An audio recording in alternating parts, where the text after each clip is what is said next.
Hello, hello, beautiful souls. How you doing? I hope all's well with you. Beautiful souls.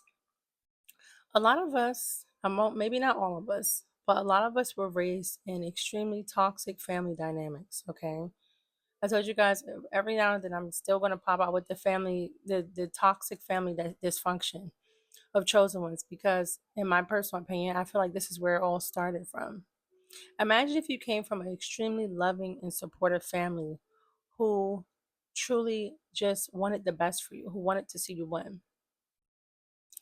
We have to deal with a lot of haters out here. We have to deal with people on the job who hate on us when we go to, if you in school, extra activities you get involved in, there's haters around the corner gossiping about you, slandering you. But your original haters, more than likely, was your own family. Me personally, I came from a family structure that it was never united, really. Mm-mm, no. And it started with my mom as well as my dad. But a lot of times people don't have what it takes to walk away from what no longer serves them. And chosen ones, if you haven't learned anything through your journey, walking away is extremely powerful. But a lot of people, they don't have the courage or the strength because they don't believe in themselves, they don't love themselves, and the main thing is they don't trust God. When you feel that you cannot walk away, when you know that the situation is damaging, it is completely and utterly destructive for your soul, and you still stay anyway, you are doing yourself such a disservice. You are literally saying that your life doesn't even matter because nothing good will come to you if you just sit in toxicity. No. There's a difference between negativity a little bit, having some bad days, having some bad moments. But to be completely toxic, that is not something for you to work through. And see, like I said, with my family dynamic growing up, it was just completely toxic from from the parenting, and then it trickled down into the children. And see, a lot of the times the moms, when they don't choose right with the spouse, they will take it out on the children. Or it could even be the dad. If you grew up with your dad and he didn't choose the right wife, it will trickle down to the children. The children end up suffering the most. And I will say a lot of us went through that. And so when things don't work out with the parenting dynamic and they start to take it out on their children, the child grows up and they don't really feel love that much. It's like a hot and cold type of thing. It's like a hot or cold thing. And then it also leads into other departments, meaning in how you choose your friends, how you choose your lovers. It's really pretty messed up when you think about it, because I don't know if you guys have heard of like attachments, but you have like the avoidant attachment, you have secure attachments, you have um anxious attachments, and you have fearful attachments. And these attachment styles came around from how you were raised, and then like I said, it trickles down to your friendships and your relationships. A lot of us chosen ones, we have been abused from everywhere you turn. Like I said, you can catch a break in the family, you couldn't catch a break in the friends, you couldn't catch a break in the relationship. And it's like, is it that hard to love someone? Is it that hard to just use your heart? Apparently it is, because that's all we wanted. I mean, correct me if I'm wrong in the comment section, but we just want love. We want realness. We want honesty. Why is that so hard to provide, especially as a family unit? Why is it as a family your own mother is hating on you?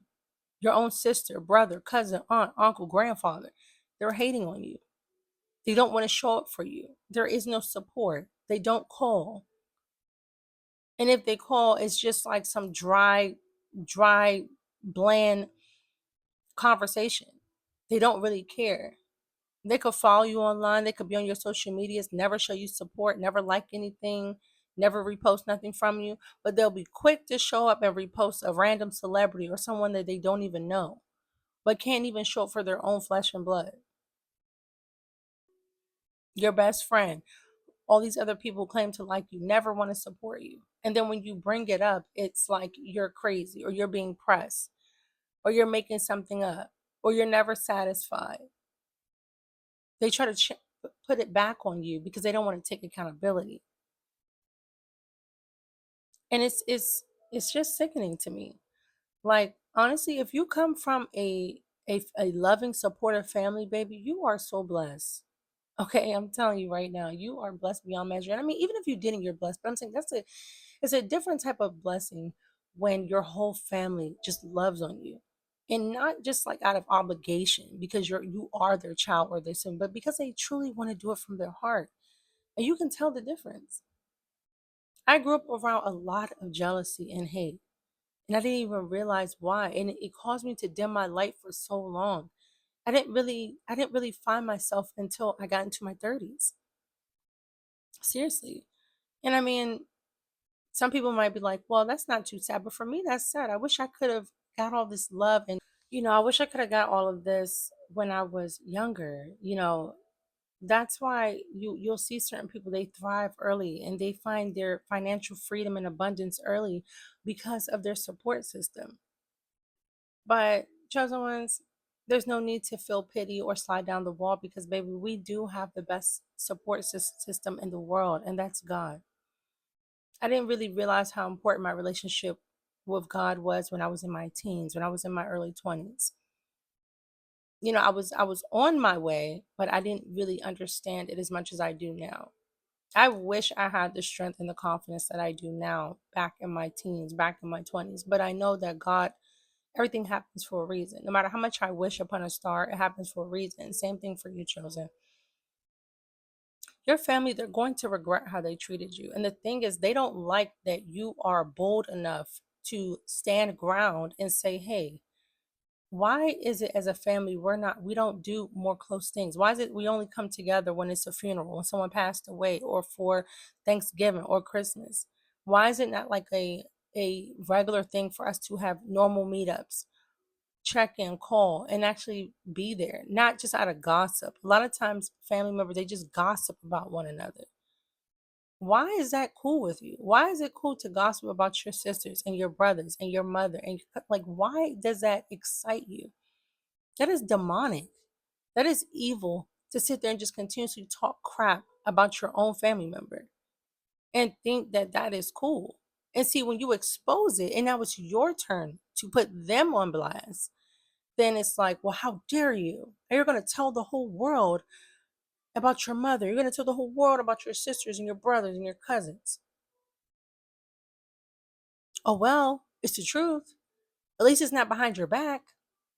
You would rather somebody talk crap or say the truth, because sometimes it's not crap, it's the actual truth. You would rather someone say that right in your face than you get two, three other people saying, well, I heard from such and such. I heard from your mom. I heard from your sister. I heard from your cousin. Won't you just say it to my face? Won't you just come to me? Since my life is that exciting for you that you want to go tell every Tom, Dick, and Harry, won't you just come and talk to me to my face? But that's the thing. Most family dynamics, they thrive in toxicity. They want drama. They don't know how to come together and just be at peace. That's why even when you do gatherings for Thanksgiving or Christmas, it's some sort of argument breaks out or they bringing up stuff from your past. Remember when you was in middle school, you used to do this? Remember in high school, you used to do that? Yeah, you bringing up my past because you see my future is so bright. You see in my future, I'm the GOAT. You see now right before you, I'm the GOAT. You the GOAT, chosen one.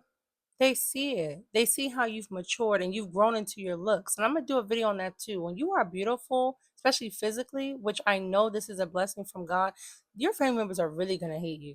Especially if they don't love themselves. If they're not secure with themselves and then they see your beautiful light come around, they're going to be so insecure. And that's why you don't get the invites. That's why you don't get the calls because your presence intimidates even your own family. And like I said, God says it in the Bible. I told you guys this several times when God says that the members of your own household will be your enemy. And it's sad, it's pathetic, but it's the truth. They got to bring up the old stuff you used to do before you found God. They got to bring up the old stuff you used to do before you loved yourself, before you figured out who you were. They got to bring that up because that's the only thing that they can kiki or laugh or gain over you. And even when you were back then in your worst, you were still better than them. Even when you were low down and you didn't truly believe in yourself, you were still better than them. Even on your worst day, you're better than them. Why? Because of how pure your intentions are. It's always going to boil down to intentions. And people have really bad intentions. A lot of your family do. You can go online in most places, TikTok, Instagram, YouTube. You can go on TikTok, Instagram, YouTube, and see how people are talking about how their family, they didn't feel loved by them. They grew up with people hating on them. They grew up and their moms did this to them. Their dads did this to them. Their sisters, their brothers did this and that to them. And it's like, how can your own family member cause you this much pain? I even heard a story, I believe, with Mariah Carey and her sister, how her sister was completely jealous and envious of her and her success. And when they asked her sister, they was like, "Were you ever jealous of Mariah? Were you jealous of your sister?" She said, "Oh, H, yeah." She was like, "Hell yeah." Like she said, like it was a badge of honor. Like that's like saying, like, would you like $1 million deposited in your account tonight? Of course you're gonna say like, yeah. But why would you say that when it comes to are you jealous of your own sibling? Are you not embarrassed? Like, are you not embarrassed? Is that not like gut wrenching for you to tell somebody that? But that's the thing, that we live in such a messed up world. We live in such a miserable place with people who don't love themselves. And chosen one, baby, you grew into loving yourself. You grew into these things and you're there and they hate you for it. Do not allow your toxic family members to put you in a box or make you feel less than because they aren't loving you correctly, or they continuously want to pick fights with you or argue with you. They don't want to stand by you. My my siblings were disappointed with me, turned their backs on me because I called out our mother. I called out her disgusting behavior, her toxic behavior. And I said, no more am I going to tolerate you treating me like this, talking to me like this. And if it takes it, I will block you and I will not talk to you anymore. I'm not coming to functions. If you're there, I'm going to decline. And I stood on business. This was about 2 years ago now. And it has completely changed everything. Even the one sibling that I was completely close with, even she decided to turn her back on me after I did that. And she knows she experienced even way worse things than I did from that woman. Well, in a sense, our trauma with her kind of like hand in hand. And then you have the golden child, the narcissist favorite. But the other sister, me and her are like the black sheep. Even she turned on me because I decided to take a stand against our toxic mother. I said, no longer am I going to allow this treatment. I love myself too much to have you treat me this way. And I'm like, if we all stand up against her and tell her she needs to change and go to therapy and do these things, and they're just like, oh, please, you're crazy. Like, you watch too much TV, whatever, get over it. This is just how she is. You're doing too much. You're expecting too much. Your expectations are too high. Like, get off of your high horse. Da, da, da. Like, what? You're enabling the abuser. She's treated us bad. She needs help. That she didn't treat us the best being our mother. And yet, instead of you taking, like, standing side by side, you turned your back on me when I needed you the most. And we have never been the same since then. And honestly, good. Has it hurt? Of course. Me and that sibling was very, very close. But at this point, it's just like, you know what? I am willing to take a stand, and I'm willing to, like they say, down that hill alone. I'm willing to do that. I know what's right and I know what's wrong, and I'm going to take a stand. And see, chosen one, they don't like that. You are a big voice. You are a light worker. You're going to speak the truth. You don't care who it offends, even if it's your own mother, even if it's your own brother. They need to hear the truth. It's wrong. And you don't just sweep it under the rug or just keep telling them sorry, sorry, but then you keep doing it. I told y'all, sorry means nothing if you're not going to change your behavior. And that doesn't just apply to people outside, it applies to your own family. But certain mothers and fathers think that they're so above of reproach that they can't be, that you can't tell them that what they did was, they think that they're so above reproach, you can't tell them what they did was wrong. And then what hurts the most is when you have other siblings that they know this, and then they just stand back and they just do nothing because it's like, well, It is what it is. And now we're mad at you because you're making a big deal out of it instead of just dealing with it. Imagine if nobody ever takes a stand and you just continuously keep allowing abuse. Stand up for something. And if not, stand up for yourself. I'm not afraid of anyone. God tells you to fear no man. He didn't say, oh, don't fear anyone, but when it comes to your mom, but when it comes to your dad, but when it comes to your blah, blah. No. God says to honor them, yes, but he also tells your parents not to provoke you to anger. And do you think they give a rat's behind about that? They don't. But they love telling you all day long, honor your mother and father so your days are longer, honor this and that. And again, like I said, everybody in the whole family unit works together to just say, oh, well, that's your mom. You only get one mother. You only get one father. You only get one of this. What about the child? The child that didn't even ask to be here. It's just okay that they just continuously get treated like crap. And that's why I said when it comes to these toxic family members, a lot of times you got to just walk away. You got to walk away with your head held high because they don't care. They don't care and they will continuously keep doing things to press your buttons, push your boundaries, hate on you, degrade you, pull you down. I said like a long time ago that when it comes to women out here who would hate on me and be nasty to me, you can't hurt me more than the woman who birthed me. You can try, but you'll never succeed. That was the first woman in the world to hurt me. Because I don't get how you carry a child for 9 months and you grow to hate them. You grow to be in competition with them.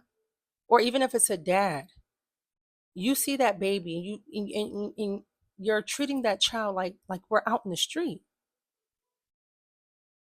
Like that's some other crazy stuff I just don't know about. So I don't know exactly what you've dealt with your toxic family, but I'm just letting you know you're not alone. And to work through this, don't allow you to keep your feelings built in and bottled in. Get it out, do your shadow work, because if not, it will show up in friendships, it will show up in relationships, it will definitely show up in relationships if you don't get this stuff out. And don't be afraid to call out abuse, call it out. And after you call it out, walk away. Know your worth. Don't stay a part of things just to belong. Not to just belong, baby. I'm 100% a proud loner, and I would rather be alone and be at peace apart from family than to be around them and feel miserable. And again, there's certain family members that have nothing to do with this, like nieces and nephews who are beautiful and I love being around them. But the people who have done harm and they don't do anything to stand up and take a stand against it to change, the only way something's going to change is if you stand against it. You cannot do the same thing expecting a different result. And until that happens, I will proudly stand by myself. And chose one, you should do the same. Okay? If you got to walk alone for a while, do it. But at least you have your dignity and your peace.